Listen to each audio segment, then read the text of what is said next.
In the lively kingdom of Rosebrook Castle, there lived a tiny jumpy frog named Fergus. Fergus wasn't just any frog. He was confident, dramatic, and believed he belonged among kings and queens. Every morning, Fergus hopped proudly into the great hall and croaked, "Where is my throne?" The knights laughed. The maids giggled. Even the queen stifled a smile. But Fergus puffed out his throat. "I may be small," he declared, "but I have royal presence. Look at my shiny skin." One day, fed up with being ignored, Fergus hopped straight onto the king's enormous throne. But the moment he sat, he sank into the cushion like a green raisin. Only his eyes peeked out. The king chuckled.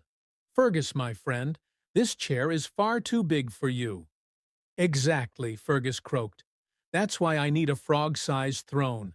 Golden, glittery, and magnificent." The king called the royal carpenter. "Build him something," he said kindly, "before he takes over my seat again." The carpenter sighed, measuring Fergus carefully. But the frog kept hopping, bouncing, posing, and insisting on gold, jewels, and a velvet cushion. "Sir," the carpenter muttered, "you are quite energetic." "Royal energy," Fergus corrected.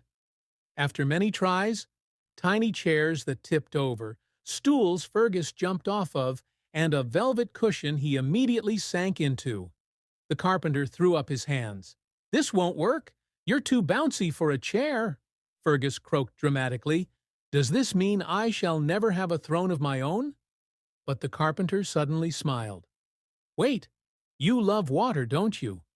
Fergus blinked. "Yes, ponds are lovely." So the carpenter went to work, hammering, polishing, painting. The next morning, he unveiled it. A tiny golden pond with a sparkling rim, little lily-pad pillows, and even a miniature royal flag that said, "Fergus the First." Fergus gasped so loudly he nearly swallowed a fly. "My throne," he croaked. "It's perfect." He hopped inside, splashing happily as the golden water rippled.